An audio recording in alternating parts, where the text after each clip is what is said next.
Bem, amigos da Rede Globo, falamos ao vivo, agora 23 horas 59 minutos, meia hora. Esperamos que vocês mandem superchat, manda também o Live Pix. Ô Baldasso, sabe que eu achei que ia estar mais calmo, estariam mais calmos esses últimos dias, mas não, né? A dupla Grenal continua fervendo, porque o Inter tá com a implosão do departamento de futebol e o Grêmio, Baldasso, a qualquer momento vai anunciar o Luiz Castro. Tá, mas é a qualquer momento a esse ponto mesmo? Tá tudo É. definido já, salário. Tu tem ideia de salário que ele vai ganhar ou não? A gente fez um cálculo hoje, tá? Porque tem uma questão, os estrangeiros, eles são mais tranquilos no que eles querem. Eles não são apressados para sair fazendo contrato. Então eles sabem, por exemplo, o Luiz Castro já aprendeu que em Portugal a carga tributária é uma, que lá na Arábia era outra e que no Brasil é outra. Então, Qual foi o jogador? Eu acho que foi o Hever, que Hever. recebeu uma proposta de salarial para jogar na Europa, chegou lá e descobriu que com os impostos era menos que ele ganhava aqui. Hever. Eu não lembro o sobrenome do empresário dele, era Fábio alguma coisa, que tinha sido jogador de São Paulo, era bom jogador até. E ele leva o Hever para jogar no Werder Bremen. E aí no frigir dos ovos, o Hever chegou lá ganhando o mesmo que ele ganhava aqui, mas com um custo de vida muito mais alto. Ou seja, o Hever pagou para jogar na Alemanha. Pagou para jogar lá. Então, os jogadores não tinham noção disso, né? E os treinadores, naturalmente, como o Luiz Castro, então eles colocam tudo no papel a ponto de que ele possa, olha, tributo, tudo, vamos jogar tudo pra cima, mas eu quero ter isso aqui limpo, tá?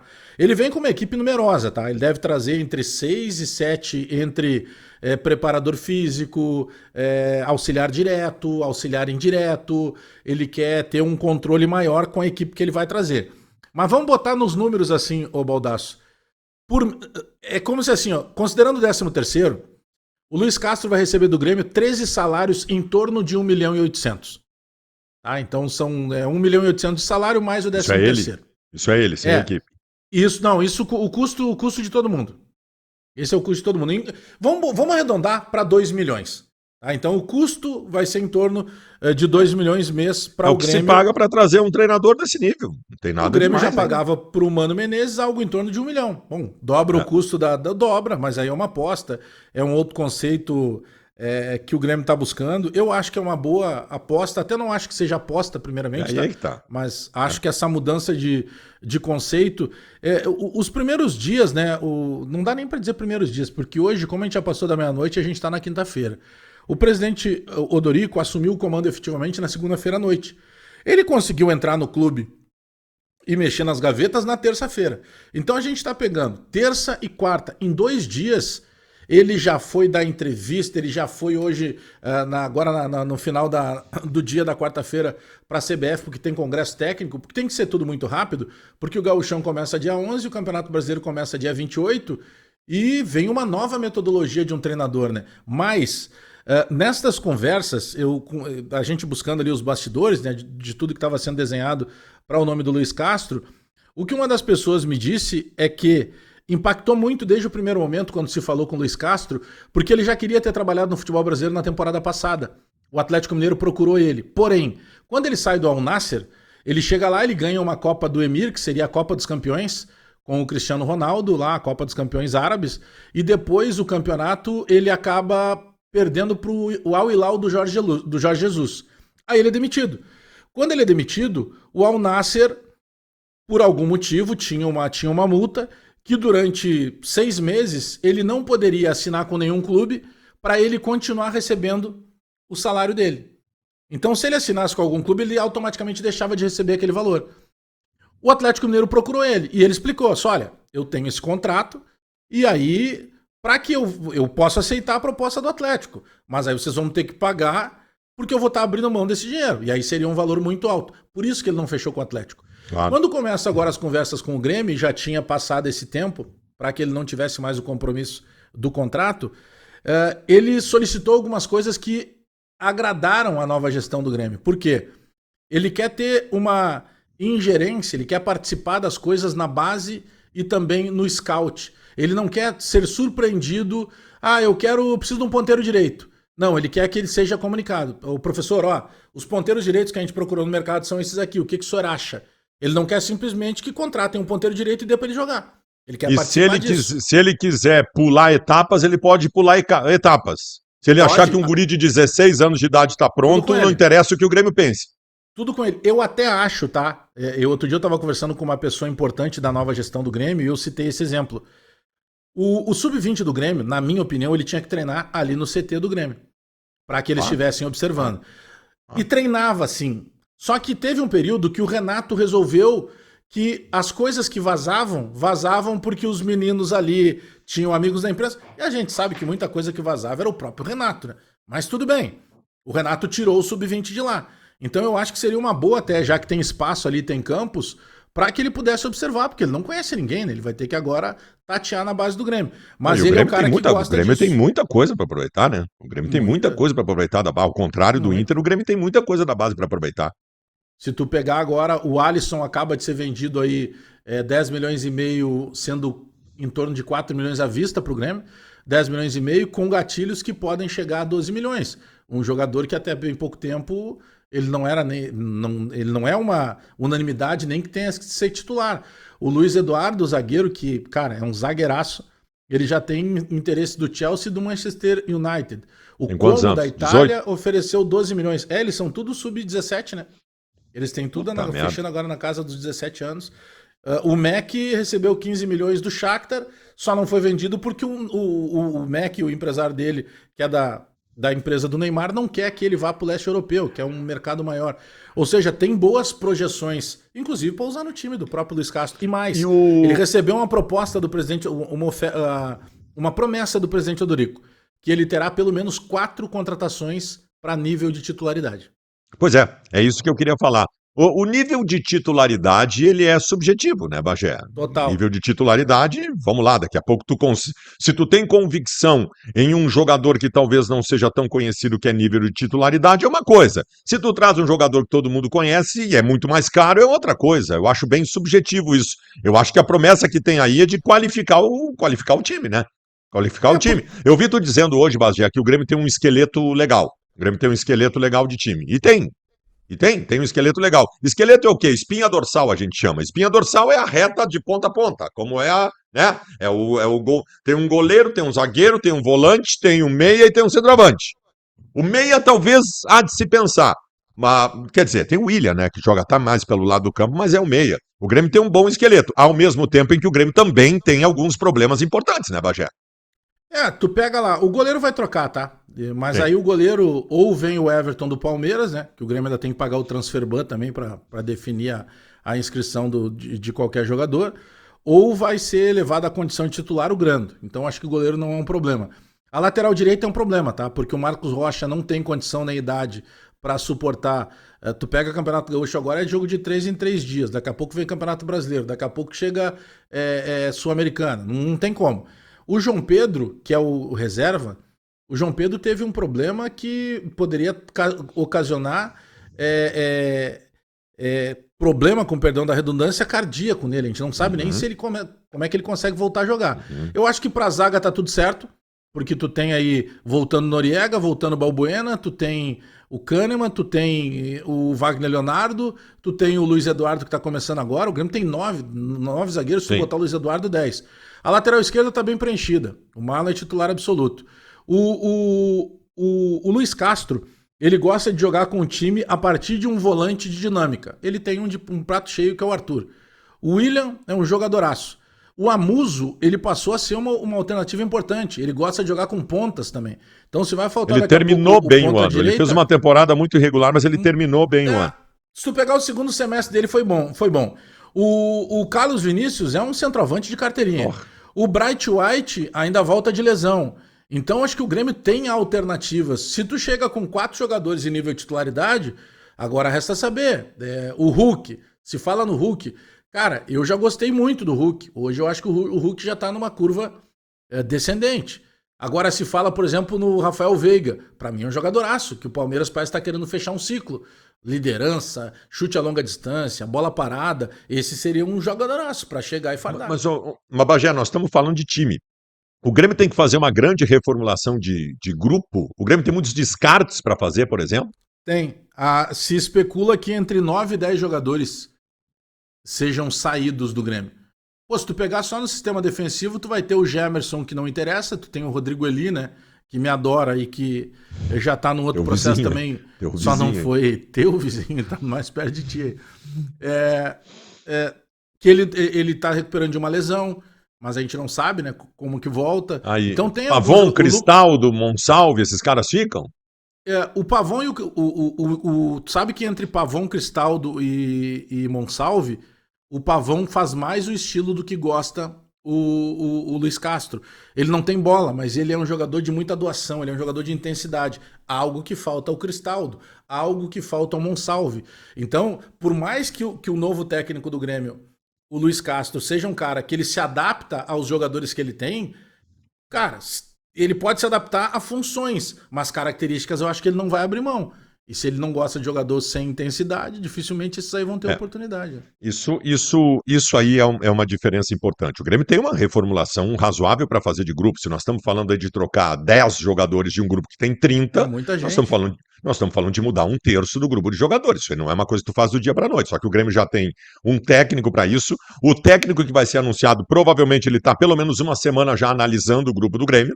Evidentemente que isso já está acontecendo. E no Internacional, que a mudança vai ser mais drástica, porque o Inter é mais de 10 jogadores. O Inter é mais. O Inter, eu tô projetando uma coisa próxima ali, ó, a 40%, se não chegando a 50% de modificação no grupo em relação a quem sai e quem entra. E quem sai, eu tô falando de critérios do tipo assim, ô Bagé. O que vai ser vendido, o cavalo cansado, o ruim. O ruim, tem jogador ruim para ir embora do Inter. O bunda mole, jogador que mostrou na reta final que não tem comprometimento, não tem perfil para jogar com a camiseta do Internacional. Nós estamos falando de número expressivo. Só que aí entra aquela coisa, Baixa. O Inter, neste momento, o Inter implodiu o seu departamento de futebol. Tá joia, precisava fazer. Foi embora Mazuco, D'Alessandro, Bisol, beleza, precisava fazer. Só que aí o presidente anuncia que, na última coletiva, depois do jogo, que ele está chamando a oposição do Internacional para fazer um bastantão. Não sei se eu chamo de cogestão, eu acho que não, mas ele vai colocar, quer pelo menos colocar muita gente da oposição nas pastas lá no Internacional. Então eu tenho um processo que ele não tá, que não foi dado o start ainda. Esse motor não começou a girar ainda. Eu tenho que mudar de 40% a 50% do grupo de jogadores. Eu ainda não tenho um técnico que já esteja tratando disso. E para ter o técnico, eu tenho que ter um departamento de futebol montado que vai escolher um técnico. Então eu não tenho nada, Bagé. Hoje é nós entramos no dia 11, é isso? Eu acho que sim, entramos no dia Já dia 11 11. entramos no dia 11 de dezembro. Dia 20 acabou o ano, sabe? Dia 20 em diante nós estamos com o Papai Noel, estamos trocando presente, depois é Ano Novo. E depois começa o ano, Bagé. Mas Depois tu começa sabe. o ano, o Inter não tem nada de toda a estrutura para a máquina funcionar, o Inter não tem nada. Eu saúdo que tem implodido o departamento de futebol, isso é maravilhoso. Mas essa máquina não está funcionando ainda, cara. Aí que tá. Eu quero falar sobre essa questão da implosão do departamento de futebol. Baldaço, é que assim, o presidente vai lá na entrevista pós-jogo, não foi entrevista, né? Foi um pronunciamento, e ele, de forma inteligente, ele já deixa claro, ó, a gente vai ter que dar uma mexida e os meus pares vão entender que a gente precisa fazer, mais ou menos. Eu vou mexer, e pra mim ali era um recado direto ao vice de futebol. Acho que o vice de futebol foi saído, mas num acordo ali entre cavalheiros, ele foi lá e colocou como se ele estivesse saindo, pelo desgaste. Só que daí, mas isso tudo é uma coisa da minha cabeça, eu não tenho essa informação, é só uma leitura. A gente sabe que o Mazuco foi pressão dos pares dizendo pro Barcelos, cara, não tem como, a gente não tá dizendo que a culpa é só dele, só que é o seguinte, vai ter que tirar, não tem como. Então, entre arrumar problema com o Mazuco e o D'Alessandro, arruma com o Mazuco, porque com o Mazuco a torcida não vai te incomodar, vai até gostar que tu foi lá e mexeu no departamento de futebol. Só que quando ele mexe no Mazuco, e aí talvez ele soubesse já desse efeito colateral, o D'Alessandro pega a mala e diz assim, se vai tirar o Mazuco eu tô fora também. Talvez ele até quisesse, o presidente, mas de uma forma inteligente, porque ele é muito inteligente bastidor, ele conseguiu mexer em duas peças do tabuleiro, atacando só uma, tá? E o D'Alessandro sai. Só que ao D'Alessandro sair, ele rompe algo que tinha sido construído de uma maneira diferente. Porque a maneira diferente seria, e eu tenho certeza disso, que o Abel pesou o fato do D'Alessandro estar no processo. O Abel sabia, cara, eu vou chegar aqui, Dale, vem comigo porque eu tenho moral com o torcedor, mas tu também tem, e tu já tá aí dentro. E aí, de uma hora pra outra, o Dali liga pro Abel e diz assim, professor, eu tô fora. Como assim tô fora? Não, os caras tiraram o Mazuco, eu tô fora. Eu não sei se daqui a pouco o próprio Abel pode sair, condicionado por isso, ou se isso não tira o ímpeto daquilo que o Abel tinha planejado. Eu tenho uma informação, e tenho dividido com vocês ali no grupo do Debate Raiz, de uma pessoa muito próxima ao Fabinho Soldado, de que o Abel indicou o nome do Fabinho para ser diretor, foi jogador dele lá em 2005, 2006, e que o Fabinho estaria saindo do Corinthians para vir para o Abel. Mas eu acho que rompe a saída do D'Alessandro por esse, entre aspas, pequeno grupo que foi formado a partir da chegada do Abel, porque a gente sabe que o Abel não está ali por causa do presidente Barcelos. Eles não devem nem se falar. O Abel está ali porque o Abel, cara, eu não posso dizer não, eu vou condicionar só, eu faço esses 2 jogos, não vou te cobrar nada, mas depois eu quero ser diretor. Tipo, ó, se eu livrar o Inter, eu vou querer ter autonomia para mexer ele na frente. E a minha leitura é que essa autonomia estava colada no D'Alessandro. Eu não estou defendendo que o D'Alessandro tinha que continuar, tá? Eu acho que ele devia sair. O que eu estou indo é para a página 2.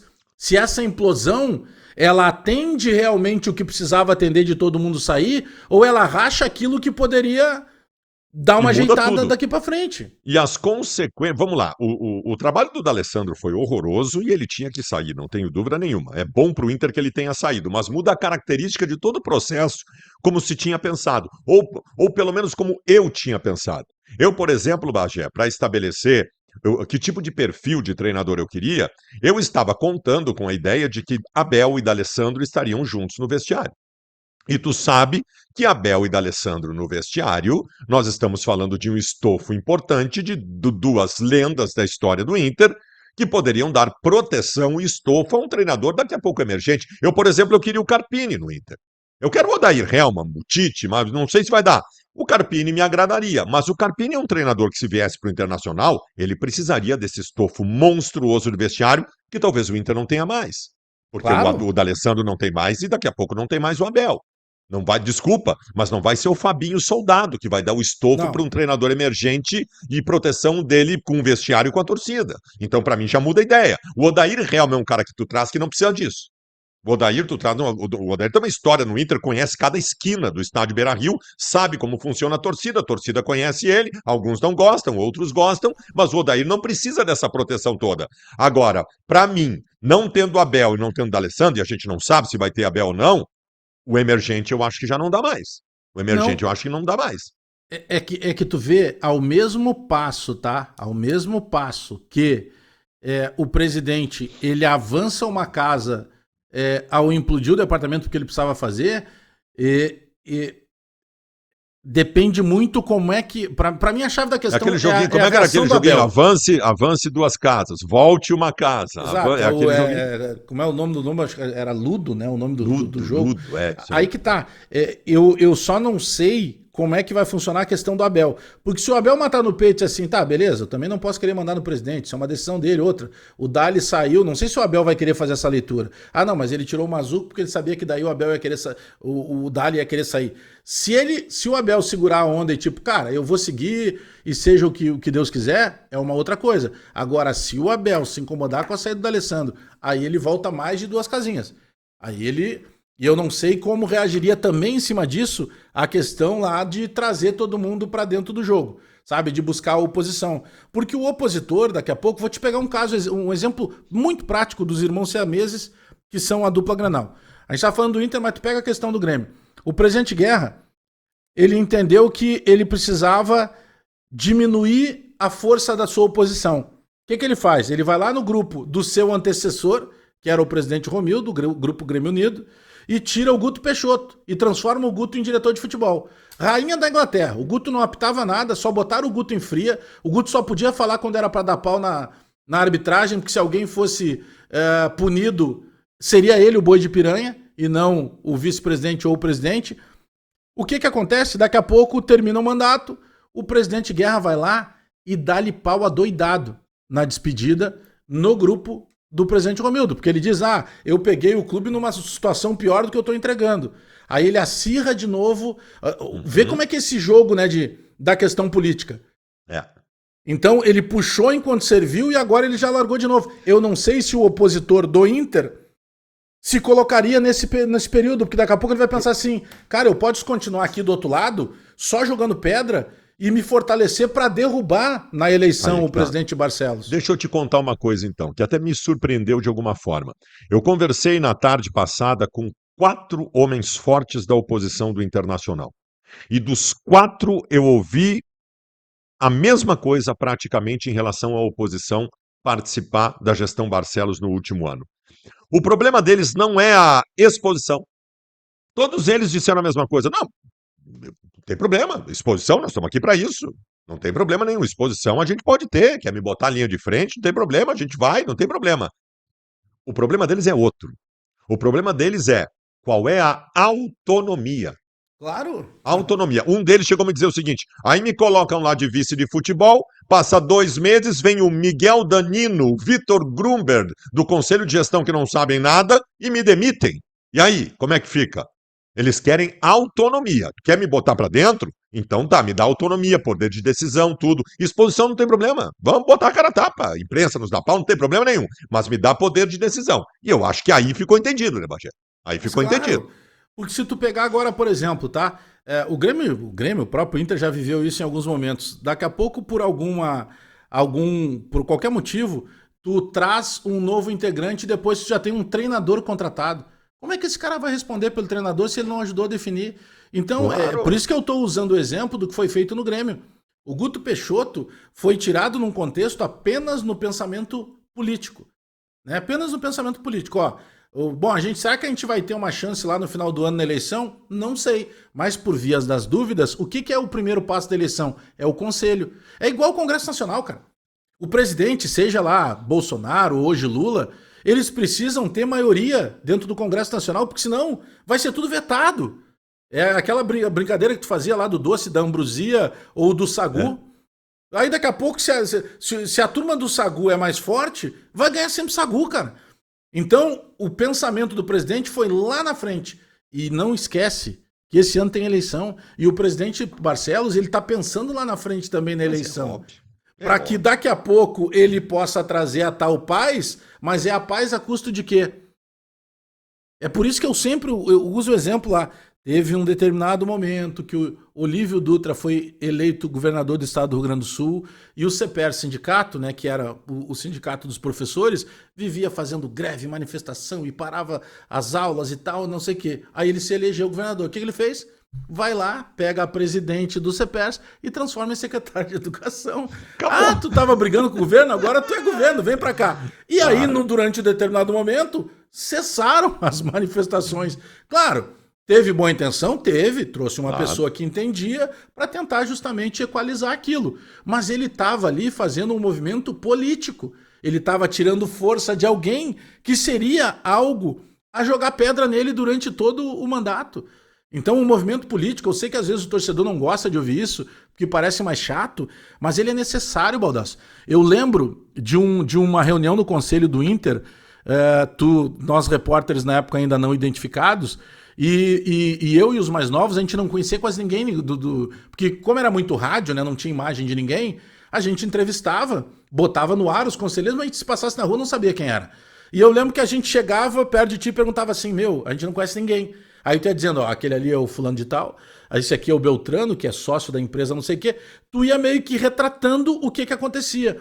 E teve uma pressão de determinado momento, que era a contratação do Pinga. Lembra que era um meia que tinha vindo, que os caras diziam, Pinga bundudo, era preguiçoso, Carvalho, não sei o que e tal.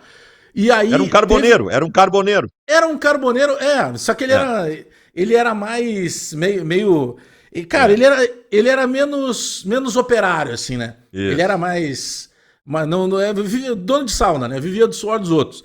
Isso. E aí tinha uma discussão que chegou para nós, que era da quantidade de sacos de cimento utilizados na construção daquele centro de eventos ali do Beira-Rio. E eu lembro que e a gente não tem entendido nada. E eu lembro que tu falou assim pra gente fora do ar, pessoal, não caiam nessa.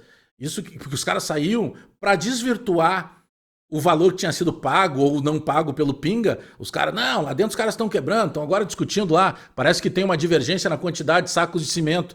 E a gente não tinha entendido nada. E aí tu disse assim, não entra nessa isso. Aí eles jogam essa isca pra gente falar do saco de cimento. Não, o que tá pegando fogo lá é o Pinga. Ou seja, isso é mais velho que andar pra frente, cara. Sabe, esse desenho político. Não, cara, isso é uma... Sabe o que eu costumo dizer, Bagé? Que eu odeio a política de futebol, mas eu entendo. A gente tem que acompanhar, nossa obrigação. A gente sabe como é que são os movimentos. Hoje eu sempre dou um pau na oposição do Internacional, porque eu digo que a oposição do Inter é mofada e desunida. Eles estão tudo brigando. Da última reunião do Conselho, brigaram. Né? É o Záquia, é o Aquino, é o Melo. Em vez de se unirem para assumir definitivamente o poder, eles brigam. Aí um deles hoje me disse o seguinte, Bate, eu quebrei ele no argumento. Ele me disse o seguinte, mas essas brigas, Baldasso, acontecem. Vocês do debate raiz, por exemplo, toda hora vocês estão quebrando pau, é do jogo. Aí eu disse para ele o seguinte, a gente está toda hora quebrando pau, mas nós estamos todos unidos para estar na frente da gaúcha e brigar com a gaúcha. Vocês não estão brigando com ninguém. Vocês estão só quebrando pau. E aí, Cada um puxa para um lado. Aí tu tem razão. E é isso, cara. A oposição do Internacional. Eu vou dizer, Bagé, eu nunca me posicionei politicamente em relação ao Inter, quem deve votar, não deve votar. Claro que as pessoas sabem minha opinião sobre a gestão que está em andamento e tal. Eu estou me posicionando agora, cara. Eu estou dizendo que eu quero que a oposição do Internacional assuma o poder na próxima eleição, no final do ano. Eu quero que a oposição assuma, eu estou torcendo para a oposição, eu estou cobrando da oposição que se una e que se modernize para poder assumir o Internacional, porque, cara, não dá para imaginar que o lado do Barcelos, com os seus pares, continue no Inter. E o Barcelos é tão bom articulista político que ele é capaz de desenvolver um 2026 em que ele consiga algum tipo de estofo para indicar um sucessor. Claro. Então eu tenho medo disso. Só que a oposição do Internacional, cara, é muita coisa. O MIG, tão falado MIG, o MIG cheira a mofo. Cheira a mofo. É aquela roupa que tu deixa no armário da casa da praia e volta 4 meses depois, e tu abre o armário. Esse é o MIG hoje, né? Então isso tudo me preocupa muito. Mas muito. É que tá, é que a gente tá falando de um cara que é muito bem articulado politicamente e que sabe exercer a política. Poxa, a última eleição, a reeleição do Barcelos, ela era improvável. Ela era improvável. Então, querendo ou não, e a forma que ele... A própria eleição, Baldasso, ele faz parte, sendo diretor de futebol, numa chapa que depois ele vira opositor. E ele ganha a eleição, e como todo mundo dizia, não, vai ser 70% do Melo. Não foi, ele foi lá e conseguiu ganhar, porque pesquisas. Eles têm ativos políticos, né? São Exato. Políticos ativos. Os caras dizem que vão votar e votam. Então tem muito... São organizados, tem as pessoas que trabalham para eles, em redes sociais, e é o cara nos que consulados vive do interior. Eu vou te dar um outro exemplo, que o presidente trabalha muito bem, tá? Ele é seguramente... dos nomes da política de clube, da história do Rio Grande do Sul, mais criticados e mais vezes chamado de incompetente. Ele nunca virou as costas pra ninguém, já viu? Ele dá lá uns rompantes, mas ele atende, ele fala com todo mundo. O dia que tava o Meneghetti na frente dele, roendo o fígado dele, ele dizia, pô, mas eu vim cá achando de sangue doce, sabe? Ele sabe articular, ele é o cara da política. Então ele apanha e ele... tá sempre pronto. A declaração dele, claro, agora na sexta-feira tem uma entrevista coletiva, né? Talvez em alguma pergunta ele possa sair do tom. Mas a declaração dele pós-jogo é de muita inteligência. Primeiro pelo fato só, pessoal, acho que não é o momento agora de acirrar, então só vou fazer um pronunciamento. E ele já vem com, precisamos de paz, quero todo mundo do meu lado, tipo, olha, eu errei, eu vou mexer no departamento. Ele falou tudo o que a política queria ouvir. E o que decide tudo no clube é a política. É isso que o torcedor associado não entendeu ainda, a menos que ele se faça presente votando. O Grêmio está apaziguado politicamente para esse começo de nova gestão? Eu acredito que nesse momento sim. Eu acho que está apaziguado por uma rejeição muito grande do antigo presidente. O presidente Guerra, pô, a gente conhece ele de longa data, cara experiente, um cara educado, um cara de fino trato. Ele se perdeu totalmente, Baldasso. E aí, eu não tô tirando mérito aqui do novo presidente Odorico, mas é muito mais uma rejeição ao Guerra. É uma esperança, e eles em poucos dias eles começam a falar em jogador e um técnico que o futebol brasileiro descartava porque não era possível financeiramente, eles viabilizam, eles trazem uma carga de esperança. Claro, depois a bola vai rolar, né? E outra, e traz o Pelaipe, que é um nome muito forte da história do futebol do Grêmio, sabe? Traz um CEO com experiência internacional. Então, sabe, tem uma nova esperança. E aí o peso de um cara que é carismático pro torcedor, que é o Celso Rigo, né? Na ausência do Marcelo Marques, essa figura ficou pro Celso Rigo, né? É. Ah, que pena, cara. Que pena. Que pena, Baldasso. Tchau. Que tristeza. Tchau. Nem contamos que tu me tirou no amigo secreto, me deu um tênis e tal. Para! Enfim, né? Cara. É, não... Tchau, tchau. Tchau.